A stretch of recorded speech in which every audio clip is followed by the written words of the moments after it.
رجب کے مہینے میں کسی بھی دن یہ 2 صدقے ضرور کرنا، کیونکہ رجب کے مہینے میں یہ 2 صدقے اللہ تعالیٰ کو بہت پسند ہے۔ پہلا صدقہ یہ ہے۔ بسم اللہ الرحمن الرحیم۔ السلام علیکم معزز ناظرین، ایک شخص بہت لاچار زندگی گزار رہا تھا۔ کبھی کاروبار میں نقصان، کبھی قرض کا بوجھ، کبھی بیماریوں کی یلغار۔ ایک دن روتا ہوا ایک بزرگ کے پاس جا پہنچا۔ حضرت میں کیا کروں، میری زندگی دکھوں کا گھر بن چکی ہے۔ بزرگ نے کہا کہ بیٹا، رجب کا مہینہ آ چکا ہے، اس میں یہ 2 صدقے ضرور کرنا، کیونکہ یہ 2 صدقے اللہ کو بہت پسند ہے۔ وہ آدمی حیران تو ہوا، لیکن دل کو تسلی ملی۔ اس نے فیصلہ کیا کہ وہ واقعی ہی یہ 2 صدقے ضرور دے گا۔ کچھ دن گزرے، ایک رات وہ گہری نیند میں تھا کہ اچانک اس نے ایک عجیب و غریب خواب دیکھا۔ اس نے دیکھا کہ اس کے گھر کی چھت پر کچھ نورانی مخلوق کھڑی ہے۔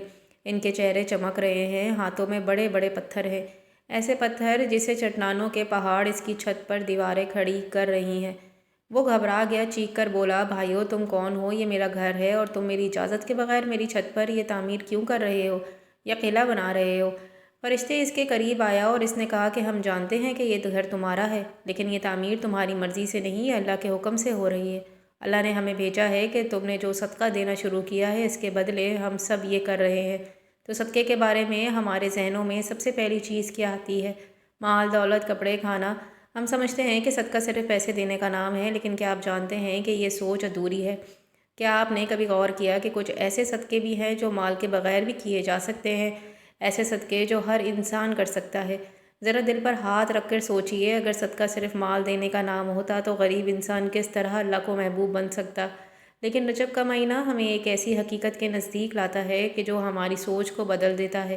یہ مہینہ ہمیں یاد دلاتا ہے کہ اللہ کے نزدیک سب سے بڑے صدقہ وہ ہے جنہیں کرنے کے لیے آپ کو مال خرچ کرنے کی ضرورت نہیں پڑتی۔ ناظرین، اللہ نے اپنے محبوب نبی سے حضرت محمد صلی اللہ علیہ وآلہ وسلم کو اس دنیا میں مبعوث فرمایا، اور آپ جانتے ہیں کہ نبی کریم صلی اللہ علیہ وآلہ وسلم اللہ کے سب سے زیادہ محبوب کیوں بنے؟ کیونکہ آپ نے اپنی پوری زندگی میں 2 ایسے صدقے دیے جو نہ صرف آپ کی سنت ہے بلکہ اللہ تعالیٰ کی سب سے پسندیدہ صدقہ بھی ہے۔ لیکن سوال یہ ہے کہ وہ 2 صدقے کون سے ہیں؟ کیا آپ نے کبھی چاہا کہ آپ کی دعائیں تیزی سے قبول ہوں، آپ کے دکھ کم ہو جائیں، آپ کی زندگی سکون سے بھر جائے؟ تو جان لیجئے، اس کا راز انہی 2 صدقوں میں چھپا ہے، جو نبی کریم صلی اللہ علیہ وآلہ وسلم کی سنت بھی ہے، ان کی عادت بھی، اور اللہ کے نزدیک سب سے محبوب چیز بھی یہی ہے۔ یہ 2 صدقے اگر آپ نے اپنی زندگی میں شامل کر لیے تو یقین جانیے آپ کی دنیا بھی بدل جائے گی، آپ کی قبر بھی نور سے بھر جائے گی اور آپ کی آخرت میں بھی کامیاب ہو جائیں گے۔ دنیا میں ہر انسان کی ایک خواہش ہوتی ہے کہ اس کی زندگی خوشحال ہو، اس کے گھر میں سکون ہو، رزق میں برکت ہو، اولاد فرما بردار اور نیک ہو، بیماریوں سے نجات ملے، کاروبار میں ترقی ہو۔ یاد رکھیے، جب انسان اپنی زندگی میں صدقہ دینا شامل کر لیتا ہے تو زندگی اس کی سنور جاتی ہے، کیونکہ صدقہ وہ پونجی ہے جس سے فقر ٹوٹتے ہیں، راستے کھلتے ہیں، مصیبتیں ٹلتی ہیں، برکتیں نازل ہوتی ہیں۔ صدقہ صرف روپے یا پیسہ دینا نہیں، بلکہ یہ اللہ کی بارگاہ میں اپنی محبت اور اپنی چاہت کو پیش کرنا ہے۔ جو بھی صدقہ کرتا ہے، اللہ اس کے لیے ایسی راہیں کھول دیتا ہے جو انسان کے وہم اور گمان میں بھی نہیں ہوتی۔ یہی وجہ ہے کہ بزرگ فرماتے ہیں کہ صدقہ مصیبت کو آنے سے پہلے روک دیتا ہے۔ ناظرین، خاص طور پر رجب کے مہینے میں جب یہ صدقے کیا جائے تو اللہ کی رحمت اور بھی بڑھ کر برستی ہے۔ یہ صدقے کی طاقت ہے۔ لیکن آج ہم جو 2 صدقے آپ کو بتانے چاہ رہے ہیں، اس میں بھی بڑھ کر ہے۔ ان کے لیے نہ پیسے کی ضرورت ہے، نہ مال کی، نہ جیب پر بوجھ ڈالنے کی۔ یہ وہ صدقے ہیں، اگر رجب کے مہینے میں کر لیے جائیں تو اللہ تعالیٰ اپنے خاص محبوب بندوں میں شامل کر لیتا ہے۔ اور یہی وہ 2 صدقے ہیں جو نبی کریم صلی اللہ علیہ وآلہ وسلم کی زندگی کا معمول تھے۔ اب سوال یہ ہے کہ وہ کون سے 2 صدقے ہیں؟ یہ مہینے صرف تاریخ کا ایک واقعہ نہیں، بلکہ پوری انسانیت کے لیے رحمت و سکون کی خوشبو سے بھرپور خزانہ ہے۔ اگر آپ چاہتے ہیں کہ رجب کا مہینہ آپ کے لیے برکتوں کا ذریعہ بنے، تو رحمتوں کا خزانہ لے کر آئیں، تو سب سے پہلے صدقہ یہی ہے کہ آپ دل کو کشادہ کر کے دوسروں کو معاف کر دیجئے۔ یہ صدقہ ایسا ہے جس کے لیے جیب سے خرچ کرنا نہیں پڑتا، نہ سونا نہ چاندی دینا پڑتا ہے، لیکن اس کا ثواب اور اس کا اجر اتنا عظیم ہے کہ آپ کی پوری زندگی بدل جاتی ہے۔ معاف کرنے والا انسان اللہ کا محبوب بندہ بن جاتا ہے۔ رجب کا مہینہ دراصل معافی اور درگزر کرنے کا مہینہ ہے، اور یہ وہ مہینہ ہے جو ہمیں یہ یاد دلاتا ہے کہ ہمارے محبوب نبی کریم صلی اللہ علیہ وآلہ وسلم محض ایک عام انسان نہیں تھے، بلکہ وہ عظیم ہستی ہیں جنہیں اللہ نے اپنی قربت عطا فرمائی۔ وہ اللہ تعالیٰ سے ہم کلام ہوئے، جنہوں نے اللہ کو اپنی آنکھوں سے دیکھا، جو تمام جہانوں کے لیے رحمت بن کر بھیجے گئے۔ اگر ایسے عظیم و بابرکت ہستی نے ہمیں معاف کرنے کا سبق دیا ہے تو ہمیں سوچنا چاہیے کہ معاف کرنا محض ایک اخلاقی رویہ نہیں، بلکہ اللہ کی سب سے پسندیدہ صفات ہے۔ اللہ خود غفور و رحیم ہے اور اپنے بندوں کو معاف کرتا ہے، اس لیے وہ چاہتا ہے کہ اس کے بندے بھی ایک دوسرے کو معاف کریں۔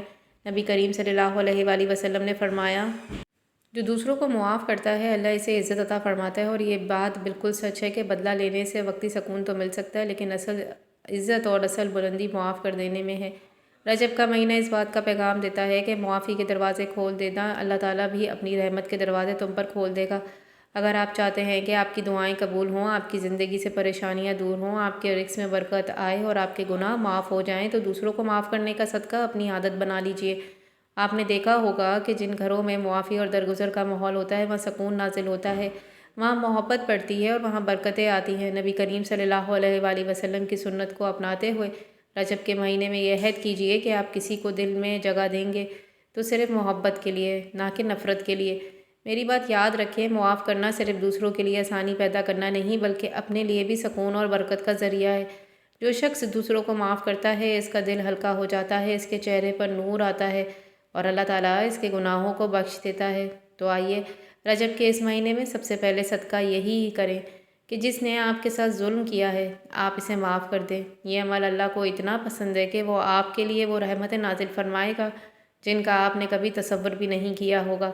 یہی پہلا صدقہ ہے، یہی اصل خوشبو ہے۔ رجب کے مہینے کی یہ وہ اصل سبق ہے جو ہمیں نبی کریم صلی اللہ علیہ وآلہ وسلم نے دیا ہے۔ رجب کا مہینہ اہل ایمان کے لیے خوشیاں، برکتوں اور روحانی سکون کا مہینہ ہے۔ اس قیمتی موقع کو غفلت میں نہ گزاریں بلکہ ان خاص اعمال کو کریں جو اللہ تعالیٰ کو سب سے زیادہ پسند ہے۔ رجب کے مہینے میں 2 صدقے ضرور کرنا، کیونکہ رجب کے مہینے میں یہ 2 صدقے اللہ تعالیٰ کو بہت پسند ہے۔ صدقہ صرف مال یا کھانے پینے کی چیز کا دینے کا نام نہیں بلکہ صدقے کی کئی شکلیں ہیں اور ان میں سے ہر ایک کا اجر بے حد عظیم ہے۔ نبی کریم صلی اللہ علیہ وآلہ وسلم نے فرمایا کہ ہر نیک عمل میں صدقہ، اس مہینے کا پہلا صدقہ وہ ہے جو انسان اپنے مال، وقت اور محنت سے اللہ کے بندوں کو کر دیتا ہے، جسے کسی بھوکے کو کھانا کھلانا، کسی بیمار کی مدد کرنا، یتیم کا سہارا بننا یا محتاج کے دکھ درد میں شریک ہونا۔ یہ سب صدقات ایسے اعمال ہیں جو اللہ تعالیٰ کے یہاں بڑے پسندیدہ ہیں اور بندے کے گناہوں کا کفارہ بھی بن جاتے ہیں۔ رجب کے مہینے میں 2 صدقے ضرور کرنا، کیونکہ رجب کے مہینے میں یہ 2 صدقے اللہ کو بہت پسند ہے۔ پہلا صدقہ بندوں کے ساتھ تعلق کا ہے، یعنی مال خیرات، اور دوسرا صدقہ انسان کے اپنی نفس اور جذبات کے ساتھ تعلق، یعنی صبر کرنا۔ یہ دونوں صدقات اس لیے زیادہ اہم ہیں کیونکہ ان کا تعلق ہماری ظاہری زندگی سے ہے اور دوسرے کا تعلق ہماری باطنی کیفیت سے ہے۔ اس طرح یہ 2 اعمال انسان کی شخصیت کو مکمل کر دیتے ہیں۔ رجب میں صدقہ کرنے کی خاص اہمیت اس لیے بھی ہے کہ یہ مہینہ نبی کریم صلی اللہ علیہ وآلہ وسلم کی سیرت کو یاد کرنے اور اس پر عمل کرنے کا مہینہ ہے۔ نبی کریم صلی اللہ علیہ وآلہ وسلم نے اپنی پوری زندگی میں صدقہ خیرات کو کثرت سے اپنایا اور اپنی امت کو بھی بار بار اس کی ترغیب دی۔ آپ صلی اللہ علیہ وآلہ وسلم کی ذات سرپا کرم اور ثقافت پہ تھی۔ آپ کبھی بھی کسی سوالی کو خالی ہاتھ واپس نہ بھیجتے، اگر آپ کے پاس کچھ نہ ہوتا تو وعدہ کر لیتے اور بعد میں پورا کرتے۔ اس لیے جب ہم اس مہینے میں صدقہ کرتے ہیں تو دراصل ہم نبی کریم صلی اللہ علیہ وآلہ وسلم کی سنت کو زندہ کرتے ہیں اور یہی عمل اللہ تعالیٰ کے قریب کا ذریعہ بنتا ہے۔ دوسرا صدقہ ہے صبر کرنا۔ یہ جملہ اپنے اندر ایک عظیم حقیقت رکھتا ہے کہ صبر کرنا بھی صدقہ ہے، اور عام طور پر ہم صدقے کو صرف مالی خیرات سمجھتے ہیں، لیکن حقیقت یہ ہے کہ صبر انسان کے جذبات اور دل کا صدقہ ہے۔ جب انسان اپنی تکلیف، دکھ، نقصان کو غم کے باوجود زبان کو شکوے سے روکتا ہے، دل کو مایوسی سے بچاتا ہے اور اپنی حاجات پر اللہ کی رضا کو قبول کر لیتا ہے تو یہ صبر ہے، اور یہی صبر اللہ تعالیٰ کے نزدیک سب سے قیمتی عمل ہے۔ نبی کریم صلی اللہ علیہ وآلہ وسلم کی پوری حیات طبی صبر کی عظیم مثالوں سے بھری ہوئی ہے۔ آپ نے بچپن ہی میں یتیمی کا صبر کیا، نوجوانی میں غربت کا صبر کیا، نبوت کے بعد اہل مکہ کے ظلم و ستم کا صبر کیا، طائف کی گلیوں میں پتھر کھانے کے باوجود صبر کیا، یہاں تک کہ اپنی اولاد کو دنیا سے جانے پر بھی صبر کیا۔ ہر موقع پر آپ صلی اللہ علیہ وآلہ وسلم نے اپنے رب پر توکل کیا اور امت کو یہ سبق دیا کہ صبر ہی وہ عمل ہے جو انسان کو اللہ کے سب سے قریب لے جاتا ہے۔ سوچئے، جب آپ صلی اللہ علیہ وآلہ وسلم مکہ کی گلیوں میں کھڑے تھے، کفار آپ کے لیے راستے میں کانٹے بچھا دیتے، گالیاں دیتے، پتھر مارتے، لیکن آپ نے کبھی بددعا نہیں کی بلکہ ہمیشہ صبر کیا۔ یہی صبر آپ کا دوسرا صدقہ تھا جو اللہ تعالیٰ کو سب سے زیادہ پسند تھا۔ ایک اور مواقع پر جب آپ طائف گئے، وہاں کے سرداروں نے آپ کے ساتھ انتہائی بے ادبی کی اور بچوں کو آپ کو پتھر مارنے کے لیے اکسایا، تو آپ زخمی حالت میں بھی صرف یہ دعا کر رہے تھے کہ اے اللہ ان کو ہدایت دے۔ یہ وہ صبر ہے جو اللہ تعالیٰ کے یہاں سب سے بڑا صدقہ شمار ہوتا ہے۔ رجب کے مہینے میں جب ہم سیرت النبوی صلی اللہ علیہ وآلہ وسلم کو یاد کرتے ہیں تو ہمیں خاص طور پر اس صبر کی سنت کو زندہ کرنا چاہیے۔ جب کوئی ہمیں تکلیف دے، ہمیں ستائے یا ہمارے حق تلفی کرے تو ہم بدلے کے بجائے صبر کا صدقہ دیں۔ یہ عمل بظاہر مشکل ہے، مگر اللہ تعالیٰ کے یہاں اس کا اجر بے حد عظیم ہے۔ قرآن میں بار بار فرمایا گیا کہ صبر کرنے والوں کو بے حساب اجر دیا جائے گا۔ گویا یہ وہ کہ صدقہ ہے کہ جس کی کوئی حد نہیں۔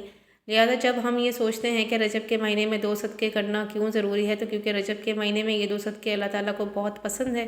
رجب کے مہینے میں ہمیں یہاں عہد کرنا چاہیے کہ ہم صرف مالی صدقہ نہیں بلکہ صبر کا صدقہ بھی دیں گے۔ یہی عمل نبی کریم صلی اللہ علیہ وآلہ وسلم کی سنت کو زندہ کرنے والا ہے، اور یہی وہ راستہ ہے جو ہمیں اللہ کے قریب کرتا ہے۔ اللہ تعالیٰ اس ماہ مبارک کے صدقے ہم تمام مسلمانوں کی تمام پریشانیوں کو دور فرما کر ہماری زندگیوں میں خوشحالیاں عطا فرمائے، آمین۔ دعا ہے کہ اللہ تعالیٰ میرا سنانا اور آپ کا سننا اپنی پاک بارگاہ میں قبول فرمائے۔ آخر میں اللہ تعالیٰ سے دعا ہے کہ اللہ تعالیٰ ہمارا خاتمہ ایمان پر فرمائے، آمین۔